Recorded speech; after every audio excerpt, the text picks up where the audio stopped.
Module 1 provides a brief introduction to microbiology. We'll talk about what microbiology is. We'll talk about just a little bit of the history, some of the major players, and then some of the microbes that we're going to see throughout the semester. Just a quick little survey. The bulk of Module 1 will be all about microbial biochemistry. It's just enough chemistry so then we can understand the biology, right? Because we are, of course, a biology class, right? Some of you will see much of this later on again in your biochemistry class, but we're just going to provide a brief intro to biochemistry. So let's begin. I think it goes without saying, for me at least, that, to understand microbiology, we got to celebrate the good that they do. And fermented foods are one of the greatest achievements that humans have been able to harness. Fermentation is a microbial process and basically just uses microbial metabolism to help produce foods. And historically, this has really helped us make food safer, has increased shelf life, and super delicious, right? And, directly about 33% of the foods that we eat are fermented, and indirectly, if we're going to include some of the ingredients that you see as well, some may say that there's upwards of 60 to maybe even 80% of our foods have some sort of fermentation product in it, right? So I think we tend to start looking at this chorus and saying, ooh, microbes are bad, right? But actually, microbes are really good. They do so many good things for you. And whenever you think to yourself, I'm afraid of microbes, don't forget, bread, beer, wine. Without microbes, we cannot enjoy those things in life, right? Of course, we're going to slip right into the bad things that they do, right? So microbes, they have, of course, caused disease. And I think that's probably the thing that is most important to us. We tend to think of microbes and disease as this new idea, this thing that has really only come about with modern medicine, right? But actually, it's really amazing how well people have understood things a long time ago, right? People understood that diseases could be what we call communicable, which means transmitted from person to person. Right. And, you can see this right from times when lepers were quarantined. Right. And they weren't quarantined because they looked weird. They were quarantined because people knew that if you hung out with them long enough, you yourself would get leprosy. As such, many different preventative measures were built. Right. So the Greeks, they based their whole practice on this thing called miasma theory, which we'll talk about, right? This whole idea of bad air was going to cause disease. Again, this idea that there's transmission from person to person. And the Romans went so far as to realize that, all that stuff that we do is probably going to lead to disease, right? So they developed these methods of sanitation, get that bad stuff out. All our human waste, that is probably not good for us. Let's get that out and make sure that the water that we drink, the water that we use is good. So that the sanitation where good water comes in, bad sewage goes out, right? So again, even though they didn't really know what was causing it, they had some general understanding. It really wasn't until much later that, people started to really study these things, right? But again, even before we knew what was going on, Hippocrates, some say the father of Western medicine, he said, or he believed, because he couldn't prove this, right, that diseases had some sort of natural, not some supernatural cause, right? Because around this time, many believed that, it's your family sins that cause disease, right? Or some sort of curse or a pox, and that's where the word pox means a curse comes, and is the reason that it causes disease. Something that you did has cursed you, and that's why you're sick, right? But Hippocrates says, no, that's not true, right? There has to be some sort of natural causes just based on his observations. And he made many, many observations on this. Marcus Terentius Varro, right? I mean, check out what he said. This was a long time ago, right? But he said, diseases can be caused by certain minute creatures which cannot be seen by the eye, right? He's describing microbes, right? And he proposed this without even really knowing what a microbe is. We've never seen microbes. It'll still be hundreds of years before we see microbes. Yet he still realized that something was coming along, right? And it really wasn't until Antony van Leeuwenhoek, right? So some say he developed or invented the microscope. He didn't really, right? But what he did do was that he got really good at polishing lenses, right? And then he realized that not only can you make really good lenses, which is what he did, right? But he also realized that when you stack lenses on top of each other, you essentially multiply the magnification of these lenses. And then he was able to see things really small, right? What he called animalcules, right? Kind of like molecules, but tiny little animals, right? Now we know these as being probably protozoa or protists, which we'll learn about, and then maybe some large bacteria as well. And then the story with him goes is that he was so fascinated with this microbial world that he would spend like days just staring at things, like every little thing. Oh, here's some rainwater, here's some of this, here's some of that, here's some saliva. And he would just be so fascinated that really he would not leave his room. All he would do is stare at these things using his little hand tools that he made. Pictured on the left there is Louis Pasteur. He's one of the founding fathers of microbiology. He really took it from this theoretical stuff to some real advancement into a legitimate scientific field. I mean, he has his hands in so many different things, fermentation, pasteurization, which bears his name. We'll learn about both of those things. We'll learn about vaccines, right? So he was some of the early developments of vaccine and even disease, right? So this guy really was one of the major players in the growth of microbiology as a legitimate field.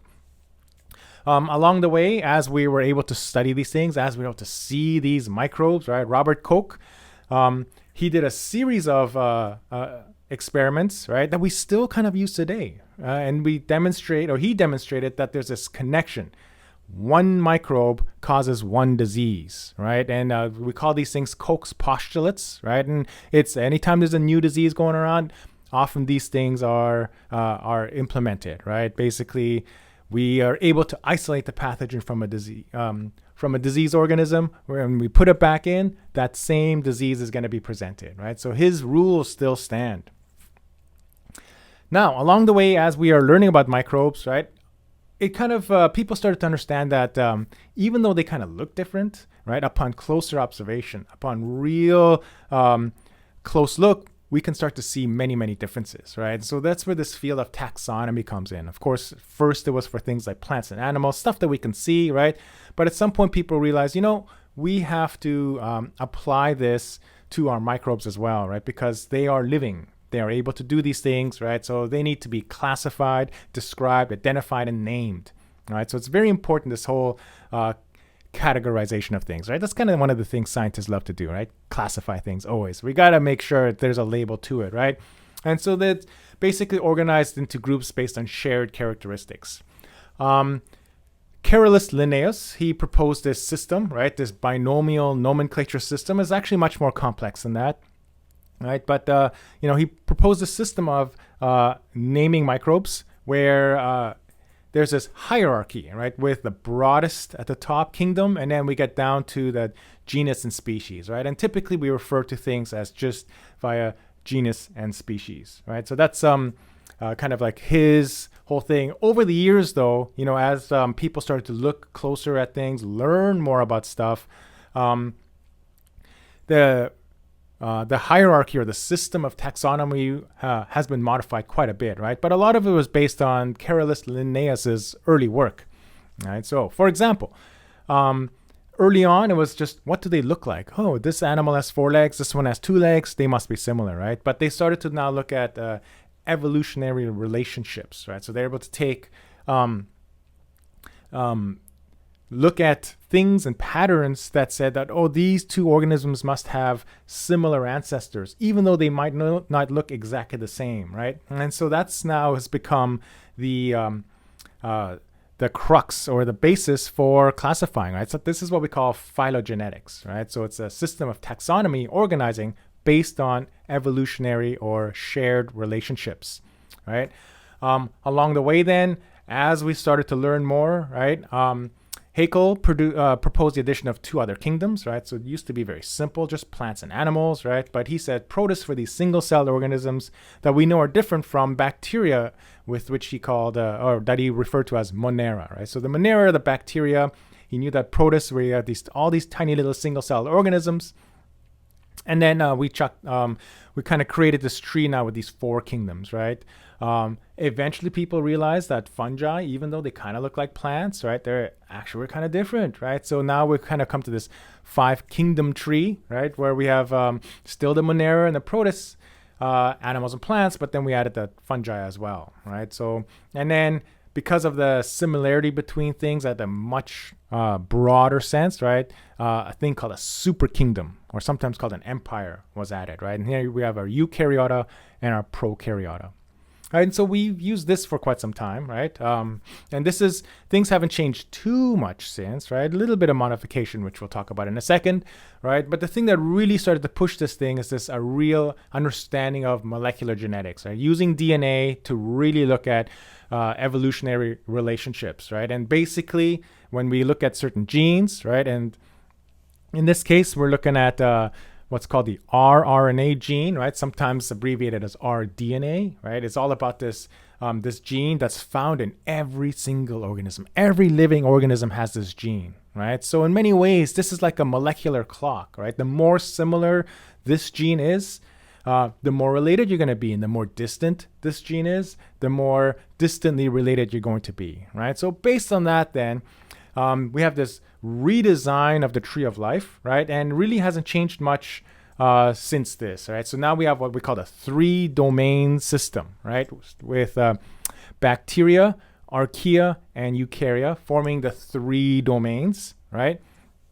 And then within there, now we go to our regular order of kingdom down to genus and species, right? Now, by the way, if you ever, if you would like to memorize the hierarchical order of things, right? The phrase that I always use is kids play catch over Farmer Green's stable. Means nothing, right? Except it's kingdom, phylum, class, order, over family, genus, species, right? So that's how you can memorize that. And of course, then with domains over top of that. Right? And so then when we then start to classify things, right? Of course, all the organisms of the same class are similar to each other, and then we can go down to families, and we can really start to get more and more specific as we go. Good. So how do we name these things, right? So Linnaeus, he proposed this binomial nomenclature, right? 2-word naming system, right? So even though we have our whole hierarchy of kingdom all the way down to species, right? Really, when we talk about them, it's kind of tedious to say this is the full name of something, right? Really, the name of the organism is just the last 2, the genus, right? Genera, plural, right? So many genera, 1 genus. And then the specific epithet, right? Or we just call it the species. So it's basically genus and species. A couple things that are very important here to note, right? The genus is always capitalized, right? So you will always write the genus as a capital, right? Whereas the species name is always lowercase, right? The only time you would ever write it is if it starts a sentence, but you would rarely do this, right? So it's always lowercase. So that's very important. The root of the words are always going to be in, and then they're all italicized, right? So the italics indicates that it's its scientific or its scientific name that has been given, right? If you cannot italicize, so if you're handwriting, for example, if you're unable to italicize, then we simply underline, okay?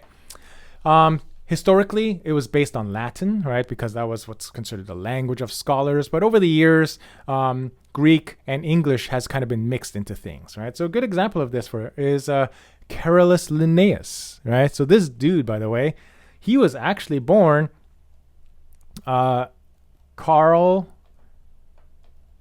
Ooh, that's terrible. But you guys get the point, right? Carl von Linné. I'm not even sure if that accent is there, right? But he was born Carl von Linné, right? But he wanted to give himself his binomial name, so he changed his name to Carolus Linnaeus. He Latinized his own name, and that's a very common thing that we do, right? So we have a couple examples here, right? Staphylococcus aureus, right? This is based on Latin. Aureus referring to the golden color of things. We'll learn later what coccus means, right? Whereas Escherichia coli here because it was found in the colon of animals, right? And here, Escherichia comes from Theodore Escher, who discovered Escherichia coli, right? So his name has been Latinized, right? And kind of is immortalized within the name, Escherichia coli. Now, once you establish the name, we can simply shorten the genus to the first letter, right? So Staphylococcus aureus is often referred to as S. aureus, Escherichia coli as E. coli, and both of these are extremely famous microbes. Okay, so many types of microbes. We will learn about some very soon, right? Huge diversity. Really the only common thing amongst all the microbes, if you're going to say, what is a microbe, is that they are small, right? We often say too small to be seen by the unaided eye, right? Some of them are super duper small, right? Like really small. Some of them are actually quite big, right? There are actually microbes that you can see if you squint real hard, right? With your naked eye, right? So they are everything. And then the thing I love about biology, and you will learn this about, as you learn more and more about biology, is that, biology has these rules, right? And one of the biggest rules is that each rule will probably be broken. They will always find a microbe, any living thing that breaks the rules of what we know, right? And that's the beauty of biology, right? Life finds a way. That's a famous quote from Jurassic Park. Life finds a way, and they will always find a way, right? So even though we say microbes are super small, they're actually, as we will learn, many microbes, things that are considered microbes that are actually huge, right? And for everything that we say, there's always going to be, there are going to be some exceptions to this, okay? So let's talk about some of these microbes then, right? Microbes, we always say there's a diverse variety. There's so many different types of microbes. And so, of course, then we classify microbes, right? And we classify them based into groups that share similar characteristics. So we'll learn about some of these different microbes on a kind of a grand scale, right? Not like a phylogeny type of thing, not like a tree of life type of thing. We're going to talk about these in these large groups of microbes that share similar common characteristics, right? And we're going to specifically look at bacteria, archaea, fungi, protists, helminths, and viruses? Maybe viruses. Why is that not written on here? We'll find out. We'll start with bacteria. And bacteria are big players, right? So they're one of the things we're going to talk about the most. They're like super interesting in terms of microbes because these are some of the biggest rule breakers, right? They do so many super cool things, right? But if we're going to paint this broad brush as to what a bacterium is, notice bacterium, singular, bacteria, plural, right? Sometimes people say, bacterias, no such thing. Bacteria are very plural. They are all single-celled, mostly, right? They are what we call prokaryotic, which means that they have no nucleus, right? At this stage, you don't really have to know what that means, right? You don't even have to know what a nucleus means. Right, just understand prokaryotic means no nucleus. We will discuss that in the next module. Is it the next one? Nope. We'll discuss that in a module coming up very soon. Peptidoglycan cell walls, right? That's kind of a key defining feature of bacteria for most bacteria, as we will learn, right? But as a group, very diverse metabolism, very diverse habitats. They can eat so many different things. They can live in so many different places, right? It's so many cool things that bacteria can do. We often describe them by their shapes, right? So we will revisit this, right? But we can say that the round bacteria are coccus-shaped. The rod-shaped ones are bacillus. And then we have curved, right? And there are many types of curve, like a spirillum or a spirochete, right? And so many different ways to define these things. And again, we will dig deeper into the cellular aspects of bacteria, right? But in summary, bacteria, single-celled, prokaryotic, peptidoglycan. Those are probably the three biggest things that you want to say for now. Archaea, there are our other single-celled prokaryotic microbes, right? Major difference really is they lack peptidoglycan if we're going to look at it from a structural level, right? So archaea don't have peptidoglycan. But, if you really start looking at these things, there are many differences in their genetics and their metabolism and the way they put things together and the way they do things, right? So, this is a very simplified look at what an archaean is, right? Single cell, prokaryotic, no peptidoglycan. And we're not going to talk too much about archaea, just a little bit about some of the interesting things that they do. But for the most part, they're not real pathogens of humans, right? They do so many wild things that we don't really care too much about them from a human impact level, right? But from a biological level, so interesting. And partly because they live in these crazy environments, right? So, what we're looking at here is a hot spring, water that is close to boiling, right? And all those colors that you see, the greenish, bluish color, that kind of yellowish, orange color, I guess. I don't know. I'm really bad at colors, right? But, those colors, right? those are deposits of archaea, and they grow to these huge volumes or the thicknesses because there's really no other competition. What else is going to live in 95 degrees Celsius water, right? Nothing else, right? So they grow into these large mats, right? They grow in super acidic environments. They can go in super salty environments, right? So they have this really far out there. And many have proposed that archaea are probably like what our very first microbes look like, right? When the earth was this primordial pool of just hot springs everywhere and super acidic and super salt environments, right? But again, in summary, if we were going to go and talk about an archaea, single-celled, prokaryotic, and then we'll just say lack of peptidoglycan for now. Protists, our theme was always going to be very diverse, right? So protists or the protista are really hard to define. So we're just going to start with they are single-celled, typically, depending on the type of protist we're talking about, and they are eukaryotic. So this is a new word for us now. They have a nucleus. Once again, it means so much more than that, right? And again, if you don't really know what a nucleus is, that's okay for now. For now, they have one. That's all we need to know. Single-celled, eukaryotic, right? Within the protista, there are our plant-like protista, which we call the algae, right? And they are like plants. They photosynthesize, right? They're what we call primary producers. They have cellulose cell walls, right? So they do these things very much like plants. And then we have our protozoa, which are our animal-like cells, our protista, right? Which means they move, they swim, they eat, and they poop.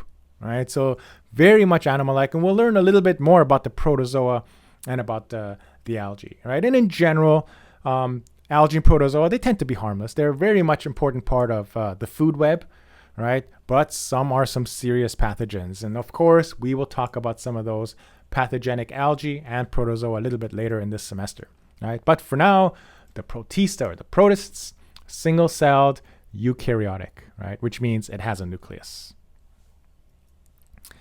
Fungi, for many years, they thought these were plants, right? Because the fungi that we see are mushrooms, right? And they grow from the ground just like a plant, right? So everyone thought it was kind of like a plant. Some of them have kind of like roots, right?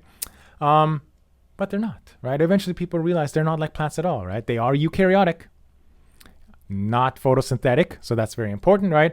And they have cell walls made of this thing called chitin. Right, so chitin is what makes up their cell walls, right? So eukaryotic cell walls made of chitin, non-photosynthetic, right? And now we have a rule breaker, right? So we have our unicellular or single-celled fungi, the yeasts, right? Which we know, right? Do that lovely fermentation for us that gives us our bread, beer, and wine, right? Amongst many other types of yeast out there. But we also have multicellular fungi. We see them all the time, right? In molds, right? Look at this fruit over here with all this stuff growing on there, right? That's a fungus. Hey, that's something I can see without some sort of magnification, right? So, it's one of our rule breakers, right? So we actually have many multicellular fungi, right? And you see them everywhere. Overall, fungi are pretty beneficial, right? Fermentation, we just talked about that. We eat them in the form of mushrooms, and they make our things like cheeses for us, our yogurts, all these things, these lovely stuff like shoyu, right? I mean, who doesn't love shoyu? I think if shoyu were to disappear off the face of the earth, we would freak out, right? And then we get antibiotics for them, and we'll probably talk about some of these things, right? But many are harmful. Many of them, at best, produce allergies in us, right? So many of us are allergic to the fungi, right? But some of them are quite infectious, produce these powerful toxins, right? So we will learn again a little bit more about the fungi. Eukaryotic, cell walls made of chitin, non-photosynthetic. Helminths, these are always disgusting, right? These things give you the oogies if you really stare at them too long, right? And we'll learn more about these things too, probably more than you ever want to know, by the way, right? But if we were going to describe these things, they are eukaryotic, multicellular, parasitic worms. Oh my goodness, look at that already. And you can see these things, right? Microbes, too small to be seen by the unaided eye, right? But clearly we can see these things, right? These are multicellular parasitic worms, right? However, they fall under the purview of microbiology because the diseases caused by helminths often involve microscopic stages, whether it's the eggs or the larvae of these things, right? Little baby worms, right? Super disgusting, right? And we will learn more about these, probably more than you want to in a couple modules from now. So in summary, helminths, eukaryotic, multicellular parasitic worms. And you look at that, viruses. I don't know why it wasn't on the list, right? But there it is, viruses. Viruses are incredibly interesting, right? They do so many weird things for things that aren't living, right? And viruses, they're not alive. Right? In fact, one of the things that people say, oh, we can use this to kill the virus. Actually, you cannot kill something that is not alive, right? Like we can't kill zombies. They're not alive, right? So we say that they're inactivated, right?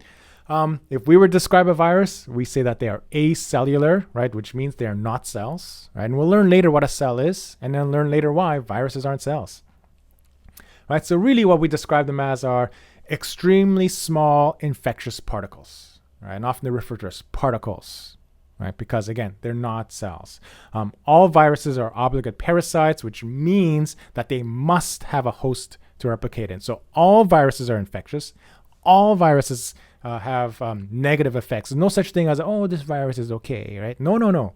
This virus is going to infect something. Now we can hijack this virus. We can use viruses to do interesting things for us, right? Including treat disease, right? But remember, when we are treating some sort of bacterial infection with a virus, right, we are harming the bacteria, right? So we are definitely going to harm something using a virus. Unless, of course, it's been genetically modified, right? In summary, viruses, extremely small infectious particles, acellular, not cells. Super tiny, not cells. Okay? So we've kind of gone through the surview of some of the microbes that we're going to see, right? Within microbiology, there are tons and tons of subfields. So oftentimes it's kind of vague to say that I'm a microbiologist, right? Because ultimately you're going to be specialized in something, right? So I think have learned a long time ago, ology means the study of, right? So we have these different prefixes. Bacteriologists study bacteria. Mycology, the MYC, right? Refers to a fungus, right? So mycologist studies fungi. We have protozoology, right? That's study of protozoa. Parasitology, helminths. Sometimes these two are kind of lumped into each other. Sometimes parasitologists will also study protozoa, right? So basically they're looking kind of at these eukaryotic pathogens, right? Virologists study viruses, and ultimately immunologists study the immune system, right? So they are separate, yet all somehow connected, right? So, when you're a bacteriologist studying bacteria, you're going to need to know something about the immune system, right? You're going to need to something about various things as we start to really look at what these things do, right? So many fields within microbiology, right? And then even some of these fields will have subfields where people start to specialize in things. Okay, so that was our quick survey of microbiology, right? If you want to take a break, now will be a good time to take a break, right? This is classically what our first lecture looks like, right? Just overview of microbiology, right? Before we get into some of the nitty gritty, right? And the nitty gritty is going to be our biochemistry, right? Because we do need to understand just enough chemistry to understand microbiology, right? So when we're talking chemistry is basically the study of interactions between atoms and molecules. And we'll define those in just a second, right? Biochemistry is the chemistry of life, right? So when we're talking about chemistry, there's this huge field. It's like this enormous field of interactions between atoms and molecules. In biochemistry, we're talking about the interactions that help sustain and support life, right? More specifically, if we're going to dig even deeper, organic chemistry is all about the study of carbon-based chemistry, because as we'll learn later, organic molecules are carbon-based, right? So all these various fields, sometimes we'll just use these terms interchangeably, right? But just make sure that we understand, right? And the reason that we need to know about chemistry, stuff like metabolic activities of microbes involve complex chemical reactions, right? The nutrients that are obtained have to be broken down. That breakdown is going to provide energy. That energy is going to provide that energy is going to provide the energy for reactions to make new cells, to copy DNA, all that kind of good stuff. And when we're talking about a virus infecting, it's going to use proteins and glycoproteins to stick to cells, right? We're going to have these lipids. We're going to have these lipid envelopes around things. So, when we say stuff like that, we should understand at least a little bit about what these molecules are and then how they play into things, right? And some of the major differences. So we're going to take this survey view of chemistry, right? Hopefully not digging too deep, just deep enough. That's the way I like to do this, right? So let's start then. Atoms are what we call the smallest unit of matter, right? Whatever that means, right? So basically matter is stuff. That was what my ninth grade science teachers described it as. He goes, atoms, they're stuff, right? So everything that you see, matter is stuff. So, whenever you see anything, it's matter, right? And you break that down into super small things, we have the atom, right? And then the atoms are the smallest building blocks of matter, right? When we combine atoms together, they're called molecules, right? Sometimes we call them compounds. Compounds and molecules are sort of the same thing, right? I'm sure a chemist is going to yell at me and say they're different, right? But, interchangeably, these things are used, right? This compound, this molecule, same thing, right? And so it's a combination of two or more atoms, right? So here we have a very important molecule that I meet every morning. It's called caffeine, right? So this is one molecule of caffeine, and then we have 24 individual atoms that we need to build this molecule called caffeine. Notice we can have different types of atoms. We have carbon atoms and oxygen atoms, et cetera, et cetera, et cetera. Right, so we'll learn more about those things, right? But one molecule, combination of these 24 atoms. Ions represent a special type of atom. They are charged atoms, right? They carry charges. We don't need to know why.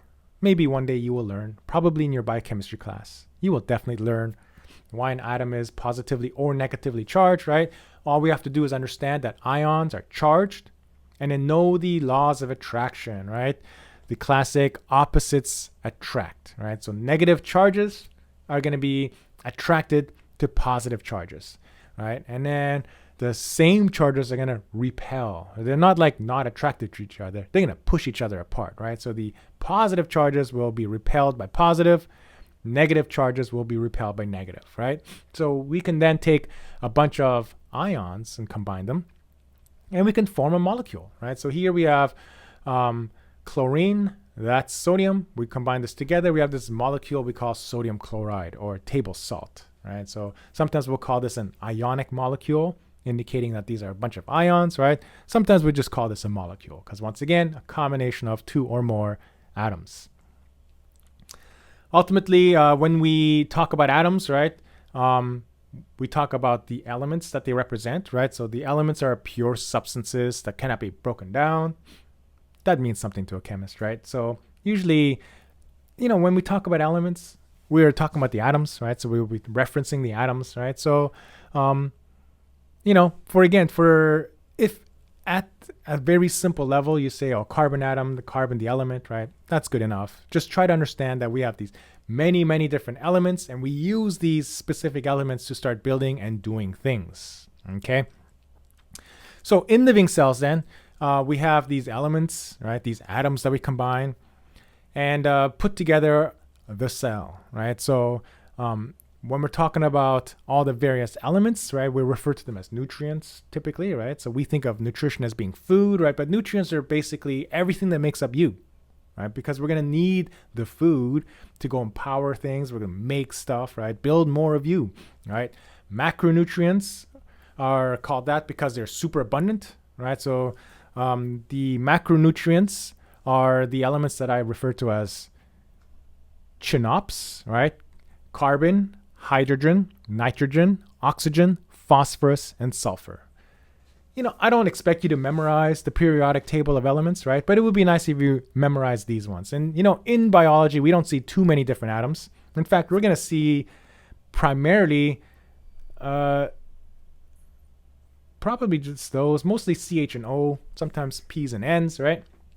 But if you can memorize CHNOPs, carbon, hydrogen, nitrogen, oxygen, phosphorus, sulfur, right? This way, when you see it, then you don't have to say, what is S again? What is P again, right? Micronutrients, sometimes they're called trace elements, right? They're in small amounts, right? Obviously, 1% of our dry weight, right? But they are essential, right? So even though, we say, micronutrients, we don't need that, right? Actually, you do, right? Without micronutrients, we run into some serious issues. And many of these things are our vitamins, right? So, if you don't take your vitamins, we know there are vitamin deficiencies, right? So clearly we know that we need our micronutrients. And we will revisit some of these things a little bit later, right? But here are some very common biological molecules. These are all super tiny. We have carbon dioxide, ammonia, and oxygen. Notice again, atoms joined together to form these molecules, right? And this is about as much as I want you guys to know, okay? So how are they held together, right? Atoms are held together by these things we call chemical bonds, right? To form molecules, right? So it's the bonds, right? I'm going to go back to this one here, right? So it's these bonds here that are used to join our two atoms together, all right? 3 types of chemical bonds: covalent bonds, ionic bonds, and hydrogen bonds. Sidebar, there are actually more than this, right? So for any chemist out here listening, right, there are more than just these 3 bonds, right? But these are the only ones we care about for the most part, right? Covalent bonds, ionic bonds, and hydrogen bonds, right? Covalent bonds are formed by sharing electrons, and we'll talk about what that means. What does it mean to share an electron? Ionic bonds, we already talked about ions, right? Charged atoms. They're the attraction between oppositely charged ions. And then hydrogen bonds are these really weak interactions between hydrogen, like the name implies, right, and some other atom. And we'll talk about that. Okay, so let's jump into maybe, are we going to call this the most important, maybe the most prevalent type of bond, right? The covalent bond, right? And we say that they're sharing electrons, right? So here we have a hydrogen. Hydrogen typically only has 1. Hydrogen likes to have 2. Oxygen has 6. It likes to have 8. We don't need to know why. It's just the way it is, okay? One day you will learn in your biochemistry class, right? So for oxygen and hydrogen to be happy, what they do is they share, right? So look at this. Oxygen and hydrogen have shared these electrons. So now hydrogen has 2 electrons. It's happy, right? And then when oxygen shares with 2 hydrogens, now oxygen has 8 electrons out here. And so it is happy, right? So that's why these things happen, right? It's a physical interaction, right? These rings are interacting with each other, right? In many ways, it's like holding hands. So that means they're extremely strong bonds, okay? So covalent bonds, sharing of electrons, physical interaction, but mostly extremely strong. Maybe I'll even write that. I think that's how important that is, right? So they are strong bonds. And we'll talk about this again very soon. Oh my goodness, this is terrible. Sorry, guys. Sorry, everyone. Okay. I want to talk just a little bit about the type of covalent bonds, right? Pictured here, we have these things called polar covalent bonds and non-polar covalent bonds, right? In non-polar covalent bonds, this distance, the electrons exist in the same distance between the 2 atoms, right? They are shared equally, okay? In a polar covalent bond, there's a slight difference, right? So the distance between here and there is different, right? So there's actually a stronger pull in this case towards the oxygen. I know it doesn't look like it. This distance is bigger, but just bear with me here, okay? So the electrons, live a little bit closer to oxygen than they do to hydrogen, right? So it creates what we call these partial charges, right? So we have this sort of a charge there and a, oops, where's my cursor? And sort of a charge there, okay? And this kind of becomes important. I know, why am I even talking about this? It does become kind of important, right? So this idea that even though these are covalent bonds, they do act sort of like ions because they have sort of charges, okay? We'll learn about that again very, very soon. Speaking of ions, right? Ionic bonds, attraction between oppositely charged ions, right? Again, it's the opposite ions that are attracted to each other. Opposites attract, right? And understand that this is not a physical interaction, right? So even though here, we have this grouping of ions together, right? And it's this charge is what keeps them together, right? It's not a true physical interaction. And we can do things to break these things up just a little bit, right? And we'll learn about these things that we can do very soon, right? But when we have these ions stuck together, ionic molecule, right?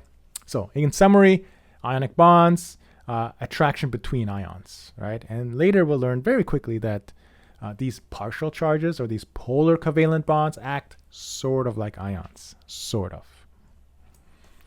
So let's talk about it, right? We have our hydrogen bonds, right? And look what we have here. These are our polar covalent bonds, creating the sort of negative on one side, sort of positive on the other side, right? So when we have this kind of situation, we can form these things called hydrogen bonds, right? Really hard to define unless we start talking about electronegativities of things and looking at the nature of the polar covalent bond. I don't want to get too much into that, right? So for us, our definition is going to be very simple because biologically, hydrogen bonds form between a hydrogen, right, that's covalently bonded to either an oxygen or a nitrogen, right? So here we have a hydrogen. Now, let's do this one. Here we have a hydrogen that's covalent bond to this oxygen, right? This hydrogen can bond between another oxygen or nitrogen atom. Okay, so let's go back to this one here. Here with this hydrogen covalently bonded to this oxygen, this hydrogen can form a bond with an oxygen, right? And this bond here is called a hydrogen bond, often shown in dashed dotted lines, right? Because it's kind of a weak interaction, right? It's not like a true ionic bond, right? But it's sort of an ionic bond, right? And in fact, these hydrogens, right, and then in part these this oxygen that have these partial charges, they can also bind with ions, and we'll talk about the relevance of that very soon, and it's just a few slides. Okay. So in summary, hydrogen bonds form between hydrogen bonds can form between a hydrogen that's covalently bonded to an oxygen or nitrogen with another oxygen or nitrogen, right? This kind of weird situation here, right? So there is an order of bond strength, as we just talked about. Covalent bonds are the strongest, right? We talked about how it's a physical interaction, sharing of things, extremely strong, right? Hydrogen bonds are the weakest, right? Because it's just like this sort of partial charge, sort of negative charge, right? So it's a very weak interaction. In biology, right? That's actually going to be the most important to us, right? Either the strong ones or the weak ones, right? These ionic bonds are generally not relevant, right? We don't have too many strong ionic bonds holding things together, right? It's just these weak ionic bonds that tend to be important, right? But for the most part, it's the covalent bonds and the hydrogen bonds that are the most important biologically, right? Because covalent bonds are what's going to form the backbone of most of our molecules. Very important here. Covalent bonds require a lot of energy to form and to break. This physical interaction between the atoms takes energy, right? To make them, it takes energy to break them, right? Which means then that the energy used to make these bonds can be stored in the covalent bonds, right? And when we break them, the energy is released, right? And we'll talk all about that in module 4 when we're talking about forming bonds, breaking bonds, right? How do we then take energy? How then do we store energy?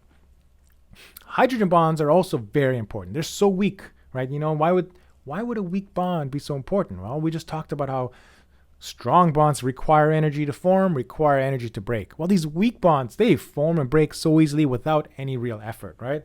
So we can actually use this then to hold and create structures of molecules, join two molecules together, parts of the same molecule even. And so many three-dimensional structures of molecules are formed because of hydrogen bonds, right? And we'll talk all about that when we, very soon we're going to talk about that, right?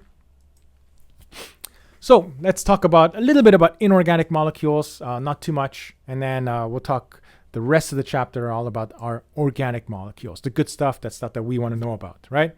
So we're going to, again, take this very broad look. Inorganic molecules are small, structurally simple. What does small mean to us? Let's just call it 5, 6, 7 atoms, maybe less than 10, something like that. Although there are small organic molecules and large inorganic molecules, right? But typically small, structurally simple, and they typically lack carbon atoms, right? But oh my goodness, what am I just showing right here? Remember we just said C was carbon. Carbon dioxide even has the name carbon in it, right? So there are, of course, inorganic molecules that do have carbon, right? But this is what we call an inorganic form of carbon, right? In general, carbons are associated with organic molecules. So inorganic molecules are small, relatively simple, And then they typically lack carbon atoms, right?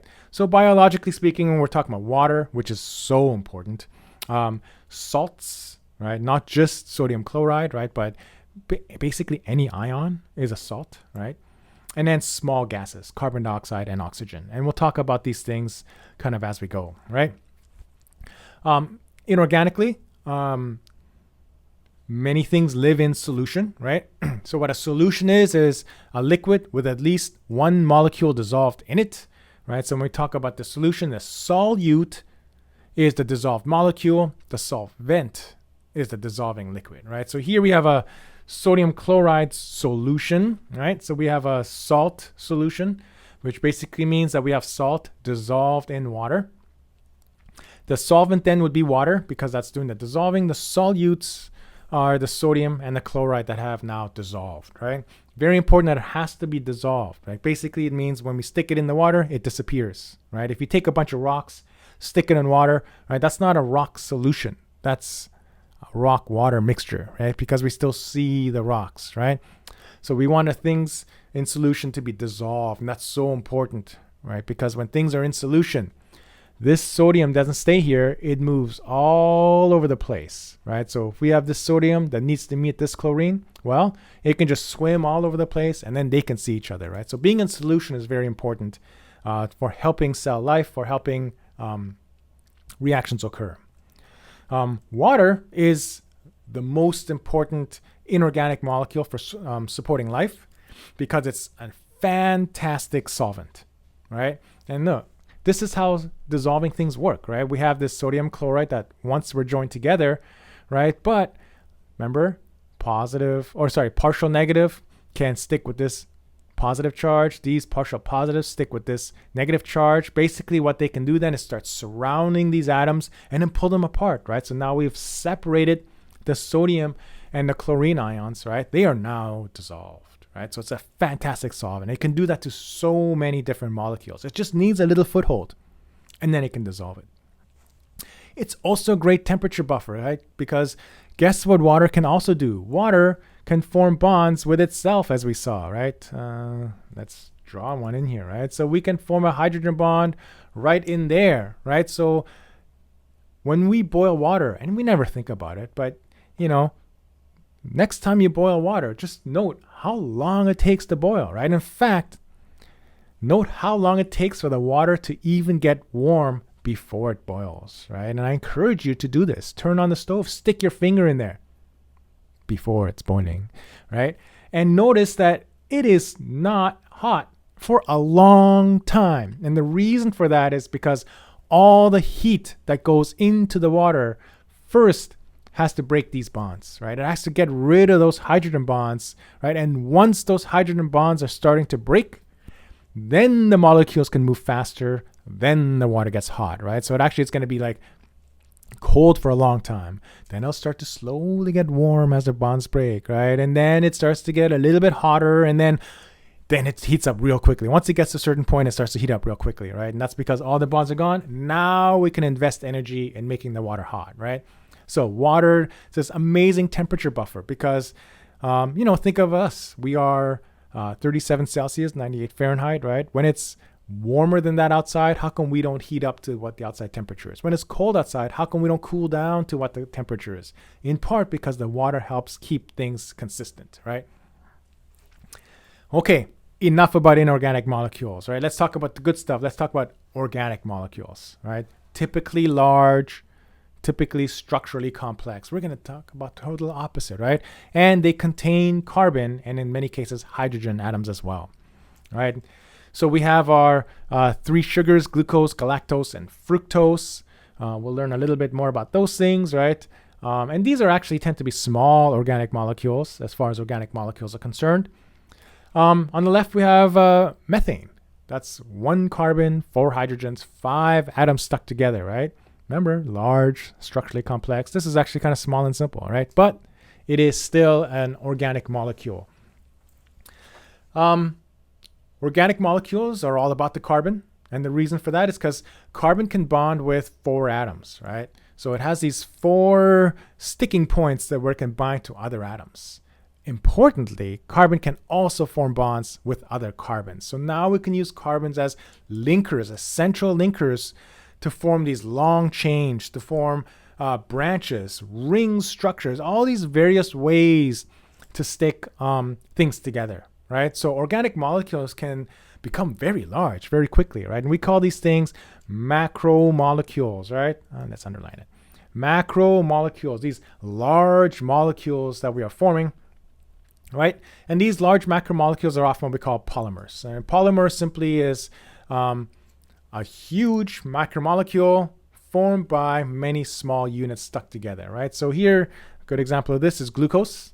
We can stick these two glucoses together to form two glucoses. We can add a third one, a fourth one, a fifth one. Next thing you know, we have something called glycogen, which has hundreds or thousands of little glucose molecules stuck together, right? This would be a polymer of glucose, a macromolecule that's a polymer of glucose. Glucose itself would be what we would call a monomer. That's the small molecule that makes up the polymer, right? So then we can say glycogen is a polymer made up of glucose, the monomer. Cool? All right. Of course, we got to stick these things together, right? So polymers are formed from monomers via this process that we call dehydration synthesis. Say that to yourself nice and slow.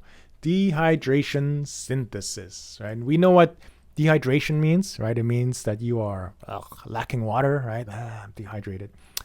Synthesis means to make, right? To make things. So when we are making these things, and guess what we're making? We're making covalent bonds. Oh my goodness. I just noticed this arrow is in the wrong direction. That's terrible. I'm going to redraw that there. Okay. Fixed, right? So when we are making covalent bonds, right, we are dehydrating, we're removing water, right? So here we again have two glucose molecules, right? Here is where our covalent bond is going to form. Look at that, H2O, right? So then now we're going to form this bond, these covalent bonds linking these two monomers, and we've removed the water, right? Dehydration synthesis. Of course, we can break it. We sometimes have to break covalent bonds, right? So we break covalent bonds by something called hydrolysis. Hydro meaning water, lysis meaning to break. Lysis means to break, right? So then we take this water, we stick that into that covalent bond, and then now we have broken that covalent bond, right? So it's this interplay between dehydration synthesis, making covalent bonds, and hydrolysis, breaking the covalent bonds. Okay, and we're going to revisit this many times throughout. Okay, let's get to the good stuff now, right? So now let's talk about these groups of organic macromolecules, right? There are 4 groups, major groups, all of which share similarities. Of course, many of them are going to be diverse, right? And they are the carbohydrates, the lipids, proteins, and nucleic acid. What is this? This should be one of these things. Okay, good.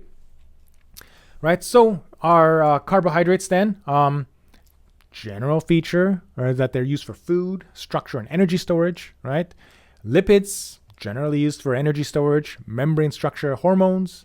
Proteins are what we call biological tools. They do so much. These things called enzymes, which we'll learn about in Module 4. They're important for structure and transport. And then nucleic acids, which is all about genetic information. Okay, so this is the general overview. Let's dig a little deeper, starting with carbohydrates. Because carbohydrates are one of the most important, definitely the most abundant organic molecule on Earth, right? So the carbohydrates are what we call, include the sugars and the starches, right? So it's a group of organic molecules that into sugars, starches. They're important for things like structure, as we just talked about. Many things are built using carbohydrates, and then they're good energy sources, right? And as we just mentioned, they're actually also good for energy storage, right? So we can store energy not as well as we can with lipids, which we'll learn later, right? But we can store energy in carbohydrates, right? But they're really good for an energy source. We tend to eat carbohydrates. Oh, by the way, I forgot to mention, now will be a good time to take a break, right? So again, sometimes people like power through these things and they watch like this 2-hour video all in one sitting and they say, oh my goodness, this video is so long, right? Remember, these videos they're a week of material, right? You don't watch it all in one day, right? So actually, like last slide, that's where you should have taken a pause, right? But since we're going, we call these things carbohydrates, right? Because for the most part, they consist of a carbon. What's an H? We learned about this. Hydrogen. What's an O? Oxygen, right? So they consist of carbons, hydrogens, and oxygens.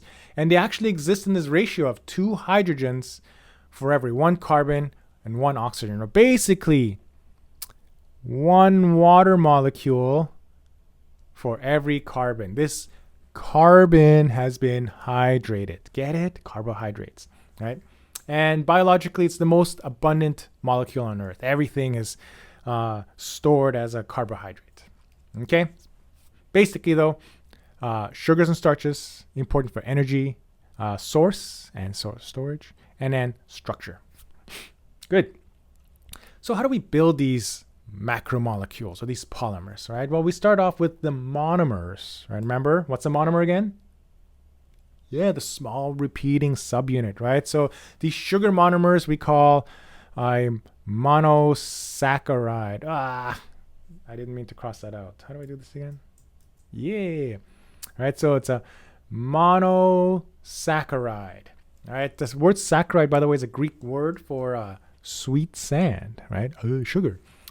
Monosaccharides tend to be soluble or they dissolve in water, right? And at its simplest, we just group these things by the number of carbons in the ring. So here we have aldose, 1 carbon, 2 carbon, 3 carbon. We call that thing a triose, right, for 3.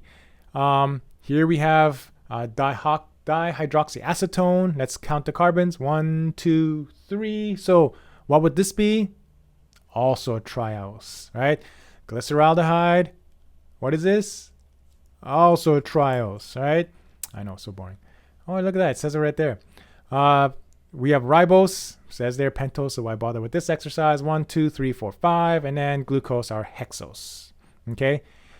What do you guys notice about the commonality of these names here? Anyone pick up on this? Look at this.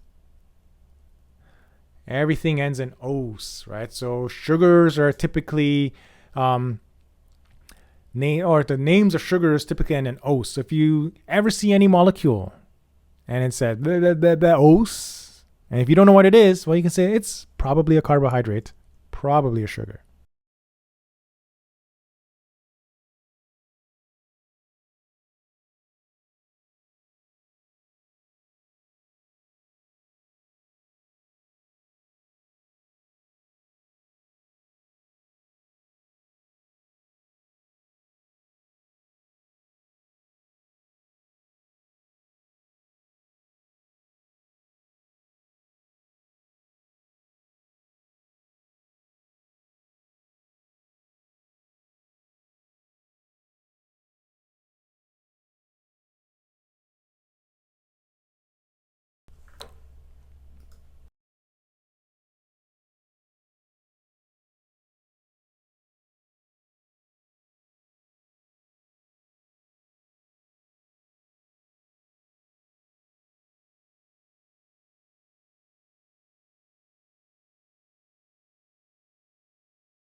The interesting thing about monosaccharides is that typically when there are 4 or more carbons together, they'll form this ring structure, right? And this ring structure is more stable.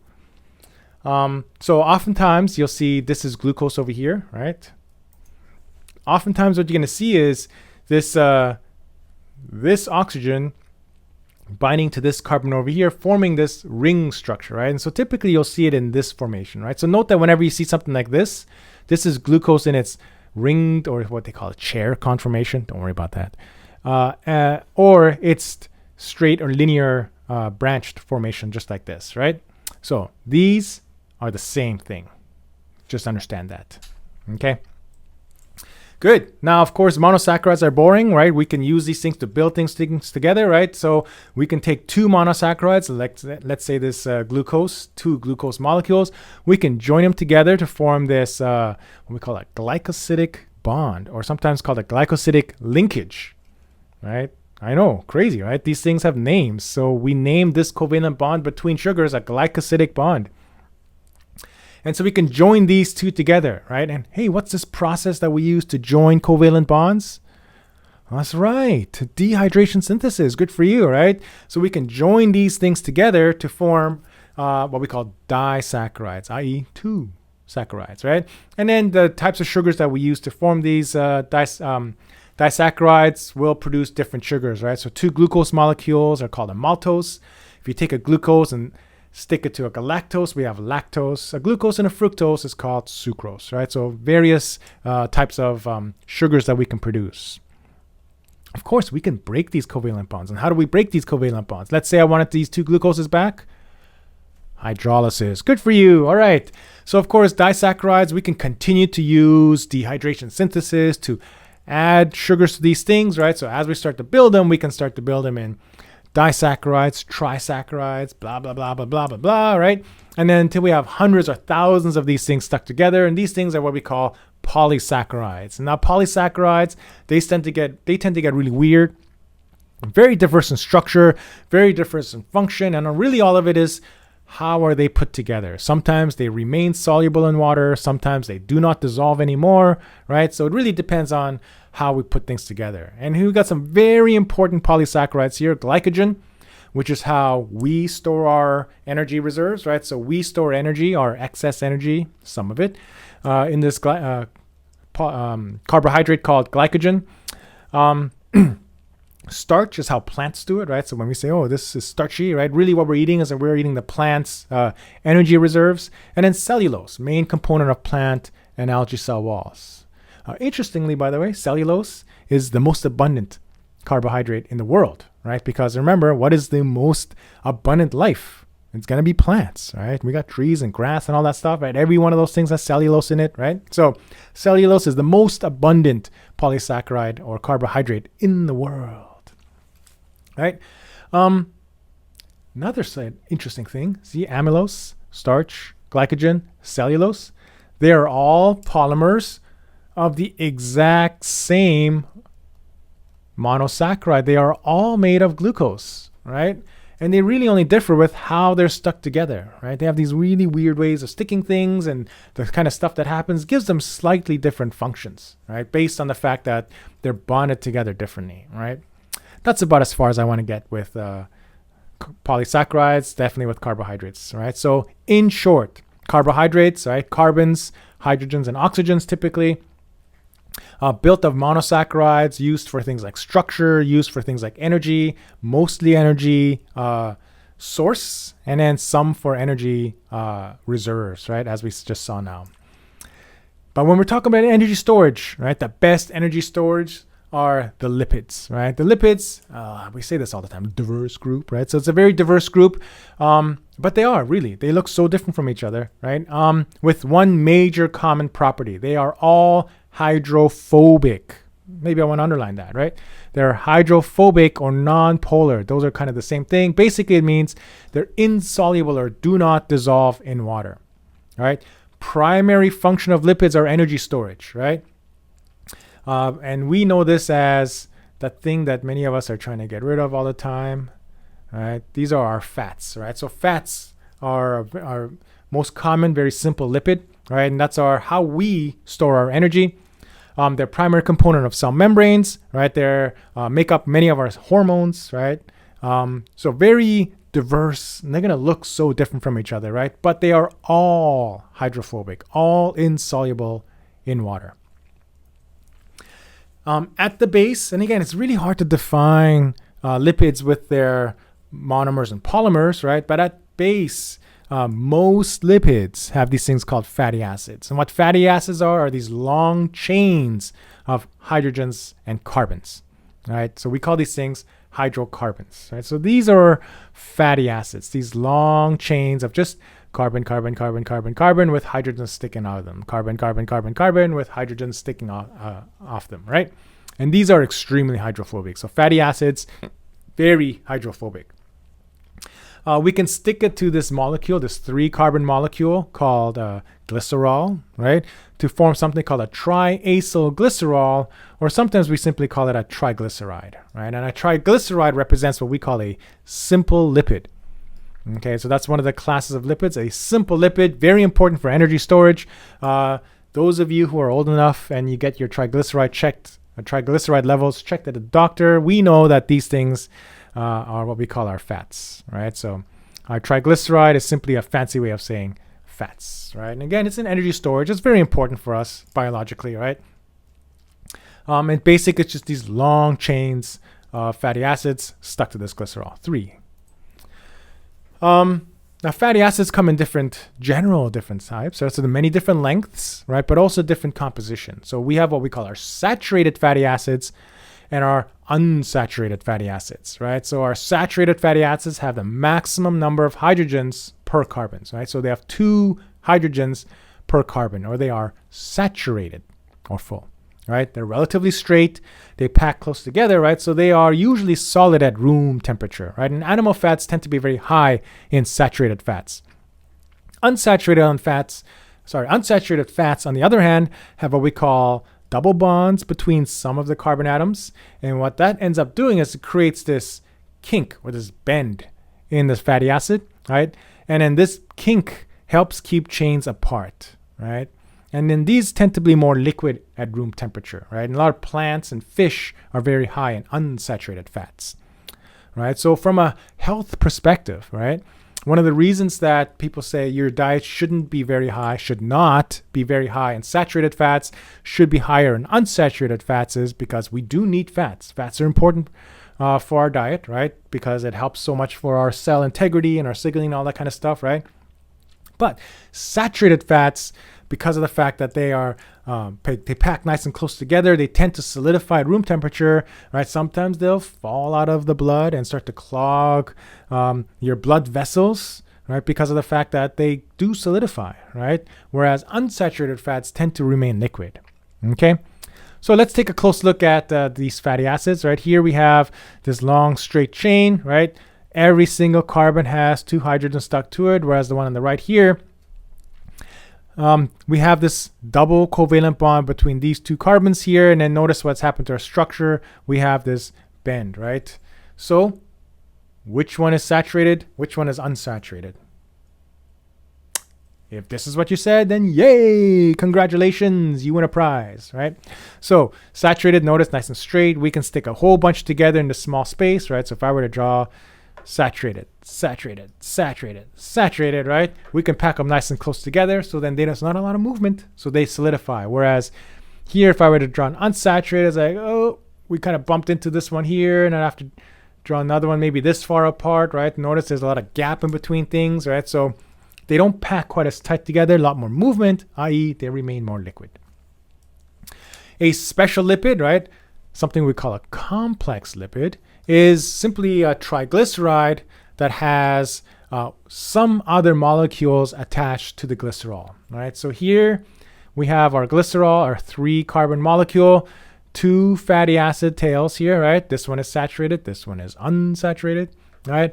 And then we have this thing stuck to our third. This is a phosphate group, right? So this would be typically something like phosphorus or some oxygen or nitrogen, some other molecule stuck to that glycerol, right? So this is a special complex lipid we call a phospholipid because it has this phosphate group. And we can tell it's a phosphate by this P and then 4 O's, right? PO4. And if you can see, that's a minus, right? So a PO4 minus. Phospholipids are so important because they are the lipids that build cell membranes. We'll talk about how membranes are put together a little bit later, right? But the reason that they're able to do that is because they have these 2 regions, right? See the circle, by the way? That circle is not part of the molecule, right? It's just highlighting this, what we call a hydrophilic head, right? This charge in the phosphate allows it to mix with water. So it's actually dissolvable in water, right? So we have this hydrophilic head, but remember, fatty acids, so insoluble, right? So we have these hydrophobic tails. So we have this molecule that's both hydrophilic and hydrophobic, right? Something we call amphipathic, right? And what amphipathic molecules do is that in a water environment, they're kind of like penguins, right? They like huddle together to get away from the cold, right? In this similar case, hydrophobic molecules, they just hate the water, right?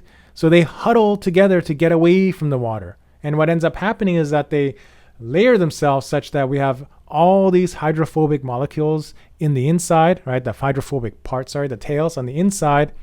And then the hydrophilic heads facing the water on the outside. Okay? So this is what we call simply this lipid sphere, right?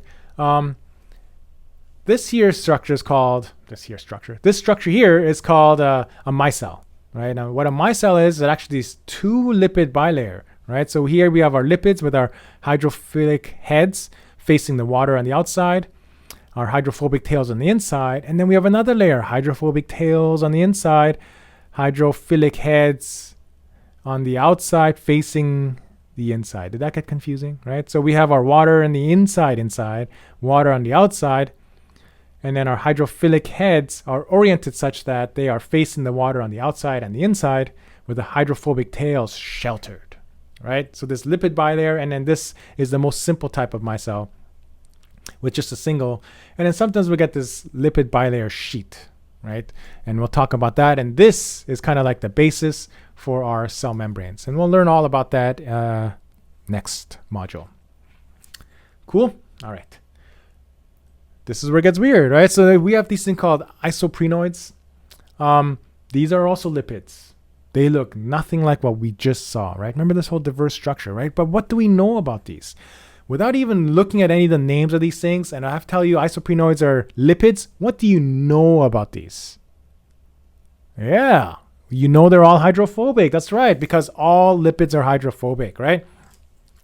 So isoprenoids, sometimes called terpenoids, they're what we call branched lipids, right? And they come from so many interesting sources. Many of them have some very interesting pharmaceutical applications. You know, for us, we're not going to see too many of these things, right? Biologically, they are very important, but we're not going to see too many of these things.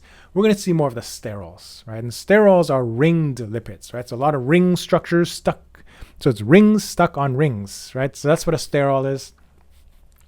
And I think maybe the most famous sterol is cholesterol. Look at the name, sterol, right? So cholesterol is very important, right? But cholesterol is actually just a precursor for many other important sterols that function as hormones, right? And these are actually probably the most famous sterols, estrogen and testosterone. They're technically not really sterols. They've been modified since, right? But they are rooted in cholesterol. So estrogen, testosterone, they look just like cholesterol.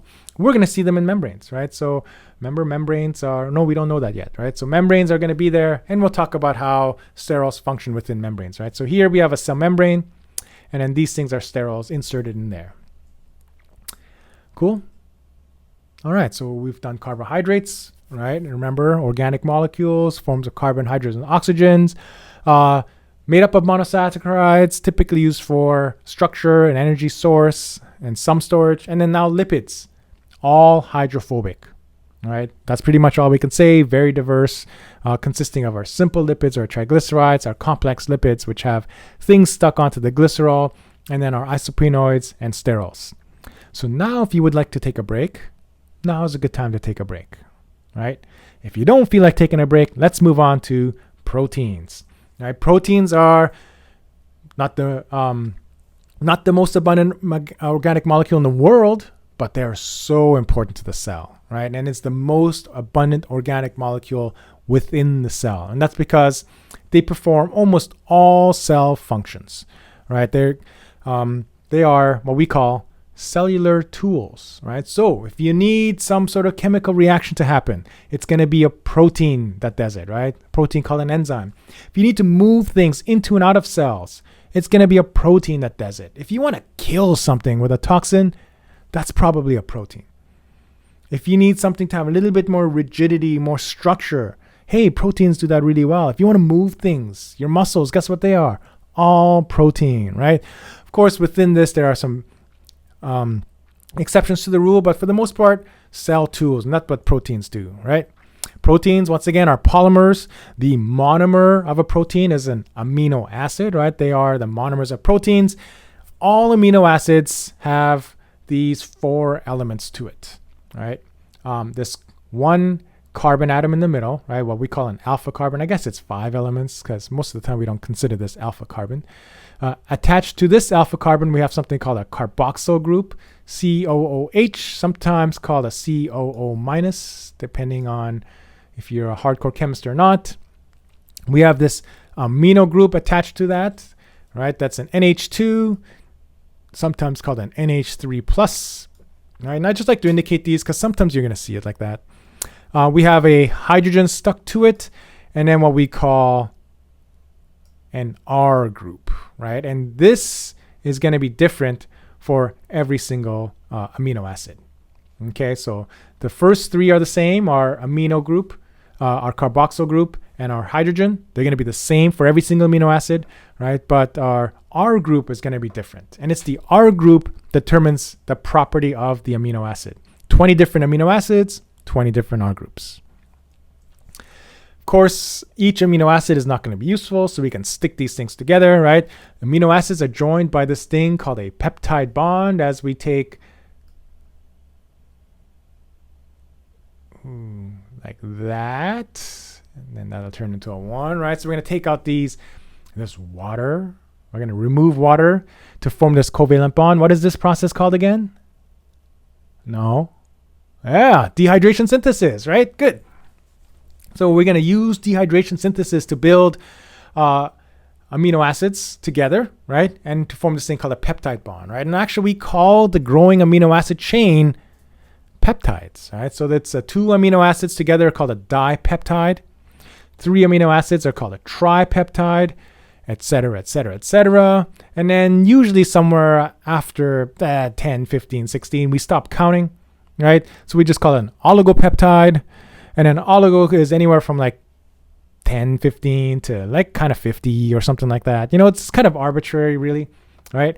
Anything after that, we'll call that a polypeptide, sometimes a protein. Okay, so polypeptides and proteins are often used interchangeably, right? Proteins are simply large chains of amino acids. Good. Now, proteins are tools, right? Now, we want to think of a tool. So tools, and I like to do this because I use this as an example because it's the one that I can draw the best. That's right. What tool is this?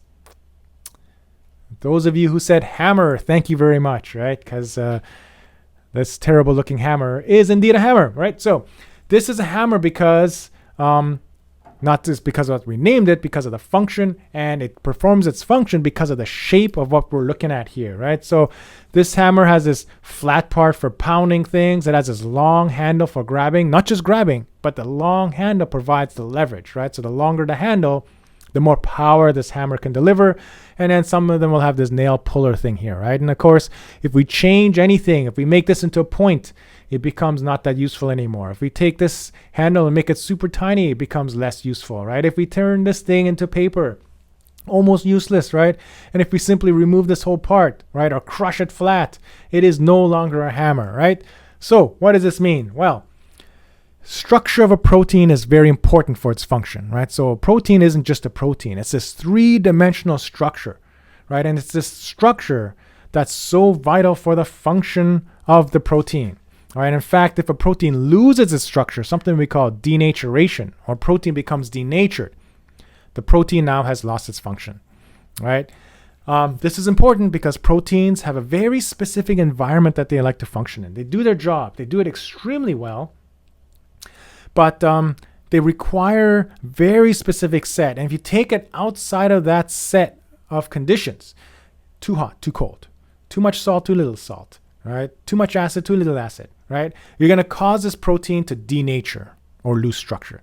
When it loses structure, it now has lost function. Okay? Now, we don't lose all structure, right? Protein structure is categorized into 4 levels. We call them primary, secondary, tertiary, quaternary, right? One thing you cannot really change with conditions is the primary structure. And what the primary structure really means is the sequence of amino acids. Okay? So here we have You don't have to know this, but that's a cysteine, serine. Why doesn't that look like a T? That should be an R. Leucine, phenylalanine, right? So this order of amino acids and then continues on this way is what we call the primary structure. Right? It's just simply the amino acids that make up our protein or our polypeptide. Okay? Now this chain is flexible. We can bend it, right? So what can start happening is that we can have interactions between amino acids, usually kind of close to each other. And then this leads to secondary structure. And the secondary structure is what we call localized folding, or folding of amino acids that are kind of close to each other. Right? Typically it's going to be through hydrogen bonds, right? And that's these dashed lines, these dots, right? And then it's going to form these two major types of secondary structures called an alpha helix, which is a coil. So this goes woo, woo, woo, like that, right? Or a beta pleated sheet, which are folds, right? So this goes this way. Oops, that's too far. And then goes like that. And then we can have another like this, right? And then form at least 2, sometimes 4, 5, 6 sheets that are kind of folded amongst each other. Okay, so these are localized folding, and this can be disrupted when the protein gets denatured. Now these folds or these secondary structures are very important in making up the overall shape of the protein that we call the tertiary structure. And the tertiary structure is very important in the overall shape. So the whole thing, so now we're going to talk the hammer, right? The hammer would be the tertiary structure, the 3D shape of the polypeptide, and it's formed by joining residues, right, that are far apart. These amino acid residues that are far apart from each other. Some very common ones are ionic linkages, right? So notice our charges here from these amino acids that are far apart from each other, right? We can have these hydrophobic interactions. Remember, hydrophobic things hate the water, so they're going to hang out with each other. So these hydrophobic molecules are hanging out with each other. It's going to have these disulfide linkages, right? So we have these 2 amino acids that contain sulfur, S, right? So any S-containing amino acid can form a disulfide linkage or a disulfide bond, sometimes a disulfide bridge, and then, of course, hydrogen bonds, right? So in combination, then this thing determines the whole protein's shape, which then leads to its function, right? So all proteins have a primary, secondary, and tertiary structure to do its job. Some proteins have what we call a quaternary structure, right? Where we combine multiple polypeptides into this one large uber structure, right? So here we have, this is hemoglobin, right? And hemoglobin is actually composed of 4 polypeptides, right? These 2 betas and these 2 alphas, right? And when we stick them all together, it then does its job, all right? Again, not all of them have that. Some proteins are what we call conjugated. That means we stick various things to it, right? These things we call moieties, right? So we can have a carbohydrate moiety onto a protein. So we'll call that a glycoprotein, glyco for sugar. We can stick a lipid moiety on a protein, right? That's called a lipoprotein, lipo for lipid, right? And this lipid or this moiety contributes to the overall function as well, right? And many viruses, for example, will use glycoproteins to stick to things. Many bacteria have lipoproteins. And so we'll see this again, right? So an overall summary, if you want to see it, right here, we have a primary structure. We have our string or chain of amino acids, right? We can then start folding them or turning them to form our secondary structure, localized folding, right? This can be denatured. This cannot. Let's use this, right? This cannot, but this can. And then our tertiary structure, now we take these alpha helices and these beta pleated sheets, and we can start sticking those things in together, right? Notice, oh, hey, look at that, beta pleated sheet and alpha helix. Start twisting and turning that. That becomes our tertiary structure, right? Overall 3-dimensional shape. And if you take a few of these things and stick them together, we can call that a quaternary structure, okay? Good, but in summary, proteins made up of amino acids, right? So they're polymers made up of the monomer amino acids. When we join them together, they form these things called peptide bonds, right? And then we can form polypeptides or proteins, which are biological tools. They do cell function. Good. There's this one section in your book that talks all about biochemistry to identify organisms. I don't want to talk about the details, so you don't have to memorize any of the things that are in this section of the book. I do want you to understand this, right? All microbes have the same type of molecules: carbohydrates, lipids, proteins, and then nucleic acids, which we're going to get to, right?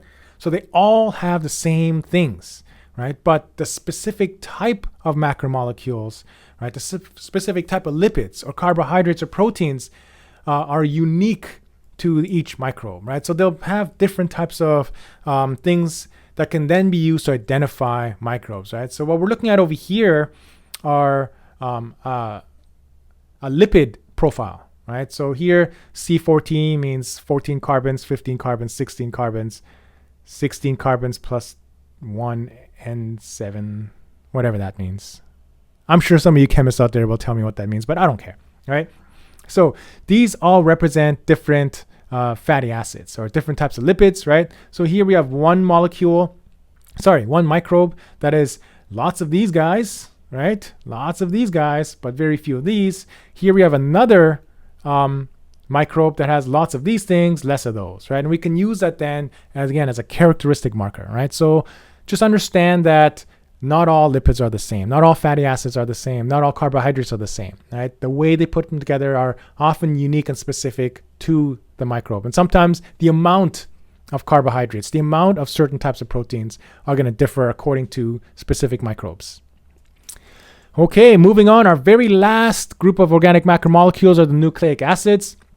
Nucleic acids, the function, we can say, are the hereditary material of organisms, right? Two major types of nucleic acids: deoxyribonucleic acid, aka DNA, and then ribonucleic acid, aka, hang on, I just got a text. Okay, done with that. Ribonucleic acid, or RNA, right? So in general, we say DNA makes up the genes, the genetic information. RNA carries out the function of DNA. We'll talk about those way more than you want in, I think, Module 7. Again, nucleic acids are polymers, right? And these polymers are made up of monomers that we call nucleotides, right? So nucleotides are the monomers. We build them up to make these polymers we call nucleic acids, right? And it's the order of nucleic acids. That's how genetic information is stored, right? So we'll talk about that, again, way more than you want to ever in Module 7. Let's start with DNA nucleotides, right? DNA has a very specific function, right? Looks similar but different to RNA nucleotides. A deoxyribonucleotide consists of a pentose. What's a pentose? First of all, the O's tells us, it's a sugar, right? Pentose meaning 5 carbon sugar. And here we have our deoxyribose, right? And look, by convention, when we draw structures, oftentimes we'll ignore the carbons, right? So do you see this? That doesn't mean that there's nothing there. It means that there's a carbon there. So we have 1 carbon, 2 carbon, 3 carbon, 4 carbon, 5 carbon, ribose, right? We have a phosphate group. Oh, look at that. There's this PO4 thing again, right? So that's our phosphate group.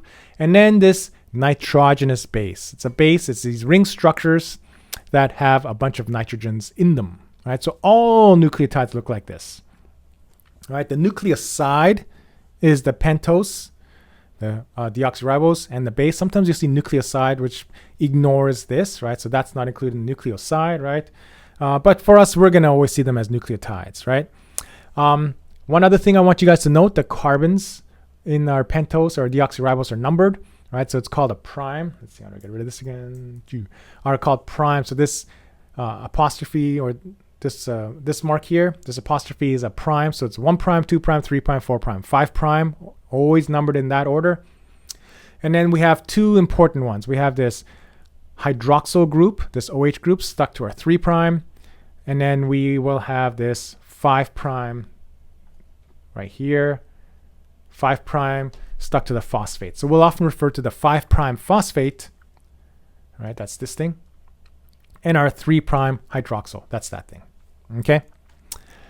Good. All deoxyribonucleotides have the exact same deoxyribose, the exact same phosphate. It's only the bases that differ. And there are only 4 bases in DNA, right? They are, let's say them together: cytosine, thymine, adenine, and guanine, right? So when we add our cytosine or have a cytosine as our Nitrogenous base is called a cytosine nucleotide. Thymine is a thymine nucleotide, etc., etc., etc. Because there's only 4, often we just simply abbreviate them as the first letter of their name, C, T, A, and G, right? Or I like to do it in this order, A, T, C, and G. Why? I don't know.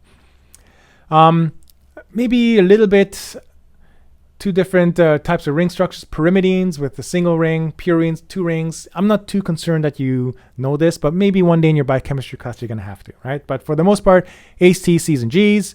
It would be nice if you could remember these 4 names: cytosine, thymine, adenine, and guanine as well. Okay, so 4 nucleotides. When we join our nucleotides together in our long-growing chain of nucleic acids, right? The nucleotides are joined by taking this 5' phosphate, that's this thing right there. Let's use this 5' phosphate, right, to our 3' hydroxyl, right? 5' phosphate, there's our 5' carbon, 5' phosphate to our 3' hydroxyl. And this is called a phosphodiester bond, right? They all have names. Phosphodiester bond, right, or phosphodiester linkage. And this linkage here forms what we call the phosphate sugar backbone, okay? And so we're going to form and continue. Here we have another 5' phosphate and another 3' hydroxyl is going to come in here. We're going to join that there, right? And so we're going to always have this growing chain with a free 5' phosphate on one end and a 3' phosphate on the other. Actually, I said it joins this way. Sorry. We're going to add our 5' phosphate coming this way, and we'll learn about that one day. Okay. So that's our one chain of nucleic acids, right? Nucleotides to form this nucleic acid polymer, right? DNA exists as actually 2 nucleic acid polymers or 2 nucleotide chains stuck together, right? These nucleic acid chains or the nucleotide chains run anti-parallel. So remember we talked about the 5' and 3', right? So here we have this in the 3' to 5' direction. The second chain runs in the opposite. Here we go 3' to 5' going up, right? The sugar phosphate backbone lies on the outside of the helix. The bases meet in the middle, okay? There's a lot of significance to the running anti-parallel. We'll talk about that in module 7, right? But for now, just understand that they run in opposite directions. So whatever you want to call the front is over there, and the 5' on the other side, 3' over here, 3' on that. Bases meet in the middle, right? And if you are real clever, and you already know, but if you're real clever, you can look at this and notice that there's a pattern. The bases always bind to the same base, right? So this is what we call the complementary base pair rule, right? A always binds to T, C always binds to G, right? And so we call these bases complementary to each other, right? Notice it's with an E. It's complementary, meaning that they are working with each other, not complementary with an I, meaning that they say nice things to each other. That's not what this is about, right? They complement each other. Another way to, this is often called Chargas rules, right? Chargas rules where they, because he's the person that was able to deduce that A's always bind to T, C's always bind to G, right? So I have this mnemonic that I use to remember this. If you ever forget, you can just go brute force and memorize it, right? But I've always used this phrase, at the DNA, right? Look at that, AT, woo, right? So A to T, which then by default means C to G. Or the other one I use is C looks like G, which it kind of does, right? So whatever it is that you want to do, right? One way or another, you should know complementary base pair. Notice our chains are running in opposite direction, 5 to 3 going this way, going top to bottom, 5 to 3 going bottom to top. Okay. The other thing, now again, if you're real clever, you notice, look at the hydrogen bonds that are formed, right? It turns out that the A to T linkage has 2 hydrogen bonds. The C to G linkage has 3 hydrogen bonds, right? And this has an important effect on the stability of DNA, right? Because all things being equal, which of these 2 do you think are harder to break? Yes, and why? Yeah, so for those of you who didn't hear, right, the C-G linkage, the the CG linkage, oh shoot, I'm going to lose that. My battery's running out. A CG linkage is much harder to break because of the fact that there's an extra hydrogen bond to break, right? So generally, DNA that's rich in CG tends to be more stable than DNA that's rich in AT, okay? So speaking of which, right, so these hydrogen bonds, right, DNA can also become denatured, right? So here we have our native or full DNA, right? We can denature it using things like heat or chemicals. And then DNA is lovely because remember, hydrogen bonds form back real quickly. We can then simply renature them by returning it to its normal environment, right? And remember, CG pairs denature slightly slower. So that's all we really need to know about DNA so far, right? Let's talk about our RNA nucleotides. RNA nucleotides, very similar to deoxyribonucleotides, except ribonucleotides are made up of ribose instead of deoxyribose, right? Same 1, 2, 3, 4, 5, same numbering, 1 prime, 2 prime, 3 prime, 4 prime, 5 prime. Only difference is our ribose has this OH on our 2 prime, whereas our deoxyribose has no OH on our 2 prime, right? So many ways this is called deoxyribose because it's been deoxified. Yeah, get it? Okay, so if you see 2 O's at the bottom, that's ribose, right? The other thing is ribonucleotides use uracil, U, instead of T. Okay, so they don't use T. It functions very similar, right? So it still does the same. So now it's AUCG, right? So the mnemonic I use here is AU. I'm not going to write it all. AU. We're talking about RNA, right? A to U, right? And then still 3' hydroxyl, still 5' phosphate, except it's single-stranded. Generally, RNA is single-stranded as opposed to DNA, which is double-stranded, right? This single strand is important, right? It allows the RNA to function, does what it's supposed to do. And again, we'll learn all about that in Module 7. Hold your horses, right? But the other cool thing that happens is that we can have localized folding just like we do with proteins, right? So we can actually form these 3D structures through complementary base pairing, A to U, C to G, right? To form these specific structures that allow it to carry out its job. And we'll see some of these structures a little bit later. RNA tends to be much less stable than DNA because of its single-stranded nature, right? But so important in what it does, right? And in fact, in many ways, this lack of stability is important in how RNA functions. 3 types of RNA: mRNA, which is this temporary copy of a gene; rRNA, major component of these things called ribosomes; tRNA, which carries ribosomes or transfers amino acids to the ribosomes. All of these are involved in protein synthesis. In so many ways, you can say all RNA is very important in protein synthesis. How this works, we'll learn again a little bit later, right? So for now, this is all you need to know. Finally, just a couple more slides, I promise you, right? The last nucleotide, it's kind of a nucleotide, right? It's called adenosine triphosphate, kind of a mouthful. So let's say it all together. Adenosine triphosphate. When you read these things, read them slowly, a bit at a time, right? And then it becomes easy. Adenosine triphosphate, often abbreviated as ATP.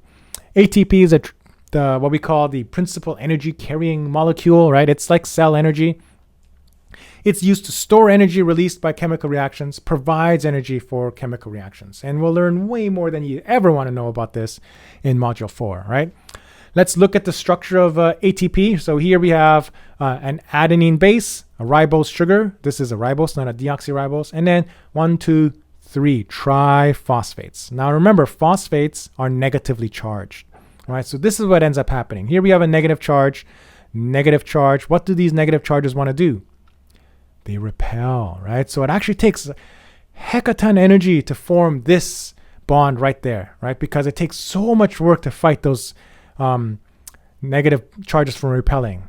When we add a third phosphate, right? This bond right here, it takes even more energy to form, right? To form this covalent bond, right? Now remember, if it takes a lot of energy to form, it's going to release a lot of energy when it breaks, right? So it's this cleaving of this third going from a ATP triphosphate to ADP diphosphate that then allows us to create energy, right? So the way it basically then works in cells is that energy is released when that third phosphate group is released, right? So then we have ADP to make cell energy. We then have to use energy to add this phosphate back to ADP to form ATP, right? And so this requires energy. We're not going to use ATP to make ATP. That's silly, right? So typically it's things like food or light energy that allows us to make ATP, and then we're going to use the energy in ATP to power cell reactions. Okay, that's the end of module 1, right? So we learned a little bit about microbiology. We learned a little bit about the biochemistry of the cell.